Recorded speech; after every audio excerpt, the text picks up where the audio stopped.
La vision de Haut-Bailly en développant ce projet de vitiforesterie est vraiment d'être en permanence en mouvement dans le but de nous améliorer en permanence. En plantant davantage d'arbres autour de nous, nous allons étudier quel sera l'impact sur notre terroir et comment on va pouvoir demain être toujours meilleur.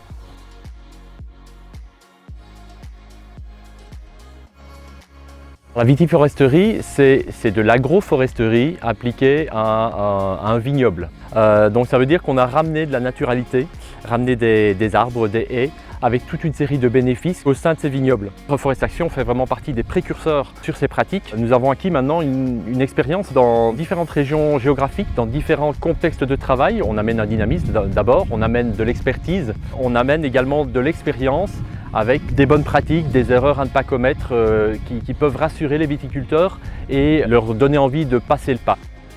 Ce projet de Haut-Bailly, on l'a vraiment mené avec plusieurs têtes pensantes. C'est vraiment une collaboration avec les équipes de terrain qui vivent le vignoble au quotidien.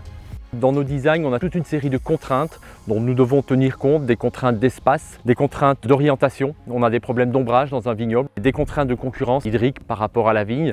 On doit savoir aussi qu'ici on produit du vin et donc on doit se mettre en coordination avec les équipes pour que le projet soit bien intégré, bien accepté dans la vie du vignoble.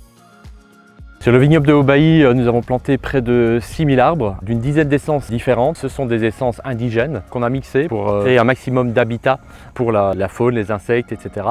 Et toutes les parcelles sont concentrées autour du château et du chai de Haut-Bailly. Donc on a une unité paysagère et également une unité écologique au niveau de l'ensemble du vignoble sur ce château Haut-Bailly. D'ici 2 à 3 ans, on aura déjà tout ce maillage, toute cette fragmentation des parcelles qui recrée donc un paysage beaucoup plus bocagé. L'intérêt évidemment, il n'est pas uniquement esthétique, on a un intérêt environnemental. C'est également l'idée de pouvoir à terme réduire les intrants, c'est de pouvoir ramener des prédateurs pour les ravageurs de la vigne. Donc on ramène des insectes, on ramène des oiseaux, on ramène des chauves-souris, on remet un petit peu plus de vie pour avoir un fonctionnement du vignoble qui est plus naturel.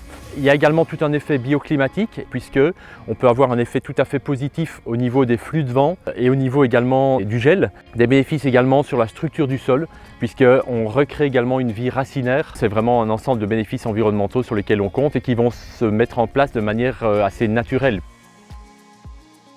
Ce terroir de Haut-Bailly, c'est notre devoir et notre mission de le respecter. D'une part pour pouvoir faire les plus grands vins possibles et d'autre part pour pouvoir le transmettre aux générations futures. Respecter un terroir, c'est évidemment s'intéresser à son environnement plus général et sa biodiversité. Le projet d'agroforesterie et de vitiforesterie est donc né avec l'envie d'avoir toujours davantage de faune présente autour de nous et la plantation d'arbres et de haies y contribue fortement. Nous tenons à remercier très sincèrement Reforest Action pour leur engagement et leur suivi dans ce projet qui nous est cher.